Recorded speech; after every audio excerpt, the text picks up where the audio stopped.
Assalamualaikum warahmatullahi wabarakatuh. Selamat datang kembali di channel Kang Komeng, tempat kalian menemukan kisah-kisah penuh misteri dan mencekam. Kali ini saya akan menceritakan sebuah kisah nyata yang berasal dari sebuah daerah pelosok di Jawa Timur dengan judul Keluarga Tumbal Pesugihan. Cerita ini dikisahkan oleh narasumber yang pernah mengalami langsung tragedi mengerikan ini. Jangan lupa tekan tombol like, subscribe, dan nyalakan lonceng notifikasi agar kalian tidak ketinggalan cerita-cerita horor lainnya. Baik, tanpa berlama-lama, mari kita masuk ke ceritanya. Tahun 1995, aku dan keluargaku terpaksa meninggalkan kehidupan kami di Pulau Jawa. Ayahku mengalami kebangkrutan besar setelah usaha yang dijalankannya selama bertahun-tahun runtuh dalam sekejap.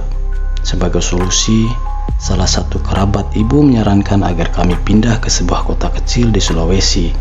Di sana, kami diberikan kesempatan tinggal di sebuah rumah kosong milik temannya, tanpa biaya sewa, asalkan kami menjaga dan merawat rumah tersebut.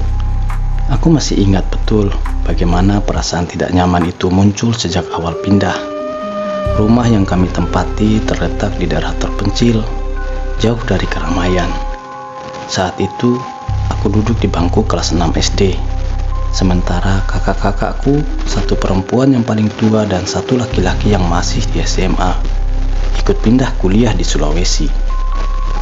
Di tengah keterbatasan, ayah mulai bangkit dengan membuka warung kecil di pinggir kota. Meski awalnya sepi dan tanpa pembeli, kami semua bekerja keras membantu agar usaha tersebut berkembang. Namun, hari itu berbeda. Setelah pulang lebih awal dari sekolah karena rapat guru, aku memutuskan untuk langsung pergi ke warung ayah. Perjalanan yang memakan waktu 1 jam lebih dengan ojek terasa seperti rutinitas biasa. Hingga akhirnya aku sampai. Di sana aku mendengar suara teriakan kakakku yang marah-marah, diikuti oleh suara isakan ibuku. Pokoknya, aku mau balik ke Surabaya, teriak kakakku yang perempuan. Aku melihat pipinya memerah seperti baru saja ditampar. Aku masuk ke dalam warung, menemukan ibuku menangis terseduh-seduh di bangku panjang. Sementara ayahku hanya terdiam di balik etalase lauk. Aku mendekati ibu, tapi ia hanya memelukku erat tanpa berkata apa-apa. "Ada apa, Bu?" tanyaku bingung. Ibuku tidak menjawab. Ayah hanya bergumam pelan, mencoba menjelaskan bahwa kakakku merasa tidak betah dan ingin kembali ke Surabaya. Tapi ada sesuatu yang lebih dari itu. Ayah terlihat gelisah dan tatapannya kosong, seperti sedang menyembunyikan sesuatu. Beberapa hari setelah kejadian itu, semuanya berubah drastis. Warung ayah yang sebelumnya sepi, tiba-tiba dipenuhi pembeli setiap hari. Orang-orang berdatangan tanpa henti. Bahkan hingga kami harus membuka cabang baru di pusat kota. Dalam waktu yang kurang dari setahun, ayah berhasil membeli rumah besar di kota dengan perabotan yang lengkap. Hidup kami terasa seperti mimpi. Namun, aku mulai merasa ada yang ganjil. Suatu hari, aku bersama 3 temanku mengunjungi restoran milik ayah. Salah satu temanku, Ahmad, tiba-tiba memperhatikan seorang pelayan perempuan. Ia terlihat ketakutan dan berkata, "Itu pelayan kok ada yang buntuti? Kayaknya ada bayang hitam besar di belakangnya." Kami semua menganggap Ahmad hanya berhalusinasi, tapi suasana aneh terus menyelimuti hari itu. Untuk mengalihkan perhatian, aku mengajak mereka ke sebuah bukit dekat restoran. Di sana ada sebuah telaga jernih yang menjadi tempat favoritku untuk bersantai. Saat kami sampai di telaga, Ahmad terlihat semakin pucat. Ia menarik tanganku dan berkata pelan, "Wan, makhluk hitam tadi ada di telaga itu. Dia lagi melihat kita." Aku mencoba mengabaikan perkataannya. Bersama Tejo dan Budi, aku langsung menceburkan diri ke air untuk berenang. Tapi Ahmad tetap berdiri di pinggir telaga, hanya memperhatikan kami dengan ekspresi ketakutan. Ketika hari mulai sore, tiba-tiba Tejo berteriak dari dalam air, "Tolong, Budi hilang!" Kami semua panik. Aku mencoba mencari Budi di dalam air, tapi tubuhnya tidak terlihat sama sekali. Saat itu, Ahmad berteriak keras seperti kerasukan, lalu berlari ke arah Tejo. Yang terjadi selanjutnya membuatku merinding. Setelah kejadian itu, aku, Ahmad, dan Tejo akhirnya kembali ke rumah dalam kondisi setengah shock setelah kejadian di telaga. Kami kehilangan budi, dan meskipun telah mencoba mencarinya hingga malam, tubuhnya sama sekali tidak ditemukan. Anehnya, tidak ada laporan apapun dari warga setempat. Bahkan, polisi seperti enggan menangani kasus itu. "Wan, aku yakin ini bukan kecelakaan biasa," kata Ahmad sambil menggigil. Suaranya nyaris berbisik. "Budi itu diambil sama yang hitam itu. Aku lihat dia tenggelam karena makhluk itu menariknya." Aku hanya bisa diam. Bagaimana mungkin aku bisa percaya begitu saja pada ceritanya?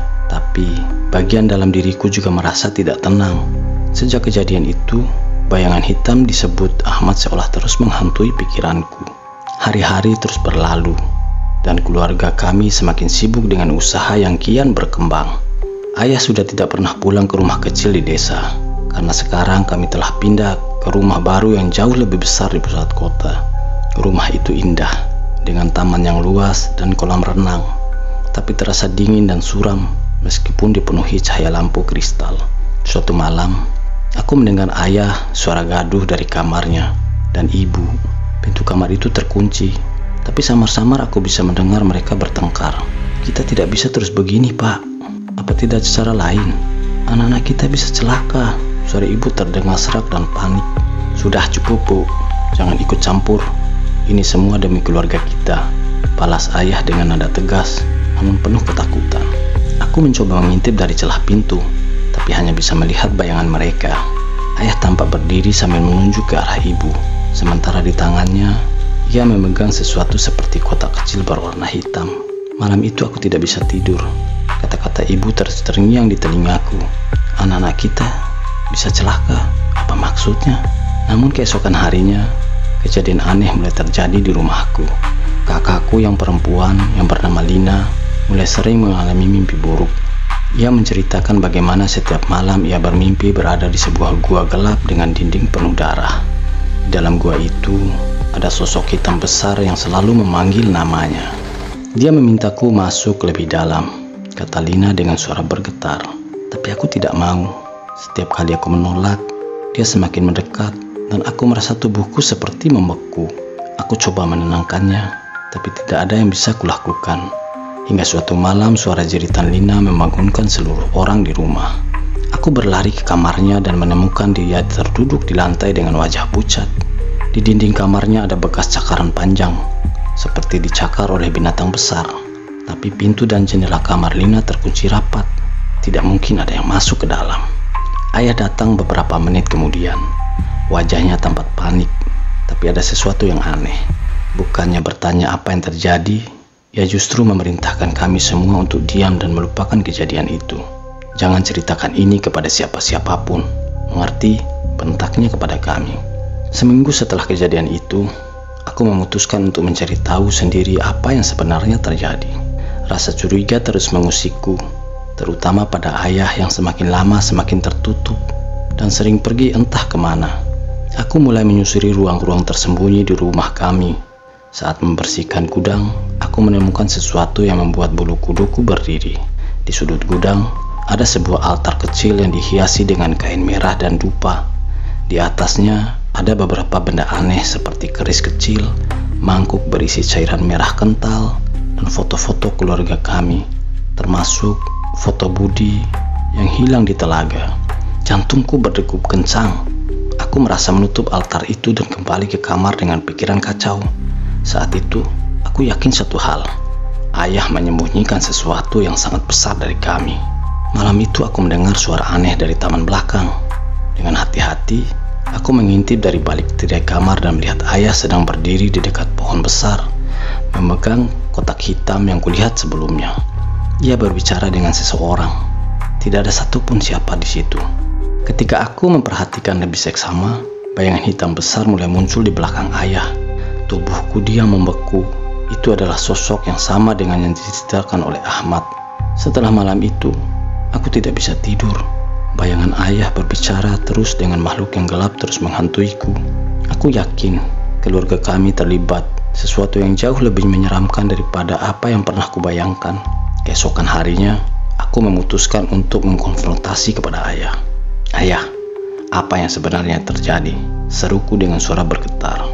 "Kenapa ada altar di gudang? Dan apa hubungan semua ini dengan hilangnya Budi? Ayahku terdiam. Wajahnya terlihat tua dan lelah, seperti menanggung beban berat yang tidak bisa ia bagi-bagi kepada kami. Kamu tidak akan mengerti, nak, jawabnya lirih. Semua ini demi kalian, demi keluarga kita bisa hidup lebih baik. Apa maksud ayah? Aku terus mendesaknya. Dengan berat hati, ayah akhirnya mengungkapkan segalanya. Ayah menceritakan bahwa bertahun-tahun lalu, ketika keluarga kami hidup dalam kemiskinan, ia merasa putus asa. Dalam keputusasaan itu, ia bertemu dengan seorang dukun yang menawarkan jalan pintas untuk meraih kekayaan, perjanjian pesugihan. Awalnya aku pikir ini hanya ritual biasa, kata ayah dengan suara parau. Tapi ternyata ada harga yang harus dibayar. Setiap beberapa tahun makhluk itu meminta tumbal dari keluargaku. Aku terdiam. Tubuhku terasa dingin mendengar pengakuannya. Budi? Ayah menunduk. Budi adalah tumbal terakhir. Aku tidak punya pilihan. Darahku mendidih mendengar kata-katanya. Tidak punya pilihan. Itu adik kandungku, ayah. Bagaimana bisa ayah melakukan ini kepada keluarga kita? Ayahku tidak menjawab. Air matanya jatuh perlahan. Setelah itu aku memutuskan untuk menghentikan semua ini. Aku tidak peduli apa yang harus kulakukan, tapi aku tidak akan membiarkan keluargaku hancur lebih jauh. Aku mengajak Ahmad dan Tejo untuk kembali ke Telaga, tempat di mana semuanya dimulai. Aku yakin bahwa jawabannya ada di sana. Kami membawa benda-benda dari altar di gudang, termasuk kotak hitam yang selama ini ayah sembunyikan. Ketika kami tiba di Telaga, suasana semakin mencekam. Kabut tebal menyelimuti permukaan air, dan udara terasa dingin menggigit. Kita benar-benar akan melawan makhluk itu? Tanya Tejo dengan suara gemetar.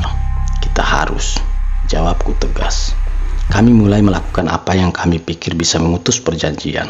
Aku membakar dupa dan melemparkan semua benda dari altar ke dalam telaga. Tapi saat kotak hitam dilemparkan, air telaga tiba-tiba bergolak hebat. Dari dalam air muncul sosok hitam besar dengan mata merah menyala. Suaranya menggema, membuat tubuh kami gemetar ketakutan. Kalian pikir bisa memutus perjanjian ini semudah itu? Makhluk itu menggeram. Kalian telah melanggar aturan. Makhluk itu melayang di atas telaga, menatapku dengan penuh kebencian. Tapi aku tidak mundur. Cukup, aku tidak peduli dengan perjanjian ini. Ambil aku, tapi lepaskan keluargaku, teriakku. Makhluk itu terdiam sejenak, lalu tertawa keras. Kau ingin menggantikan mereka? Baiklah, tapi ingat, ini adalah keputusanmu sendiri. Tiba-tiba makhluk itu bergerak ke arahku dengan kecepatan luar biasa. Aku tidak sempat menghindar. Tubuhku terasa seperti tersedot ke dalam kegelapan yang dingin dan mencekam. Saat itu, aku merasa seperti melayang di antara hidup dan mati. Tapi di tengah kegelapan, aku mendengar suara Budi memanggilku. Wan, jangan menyerah, lawan dia. Aku memutar mata dan melihat Budi berdiri di depanku, tersenyum samar. Ini bukan waktumu, Wan. Kembali dan lindungi keluarga kita. Seketika aku terbangun di tepi telaga. Ahmad dan Tejo berdiri di atas sampingku dengan wajah cemas. Kau pingsan, Wan. Kami pikir kau sudah mati, seru Ahmad. Aku tidak menjawab. Aku hanya menatap telaga yang perlahan kembali tenang. Sejak malam itu hidup kami berubah. Ayah memutuskan untuk meninggalkan perjanjian terkutuk itu sepenuhnya. Meskipun itu berarti kami kehilangan semua harta kekayaan. Kami kembali hidup sederhana, tapi hati kami lebih tenang. Aku tidak pernah melupakan Budi. Aku tahu dia telah berkorban demi keluarganya, dan aku berjanji tidak akan membiarkan pengorbanannya sia-sia. Demikianlah kisah keluarga tumbal pesugihan. Terima kasih telah mengikuti cerita ini sampai akhir. Jika kalian suka, jangan lupa untuk share, like, dan subscribe agar kalian tidak ketinggalan kisah-kisah seru lainnya bersama Kang Komeng. Assalamualaikum warahmatullahi wabarakatuh.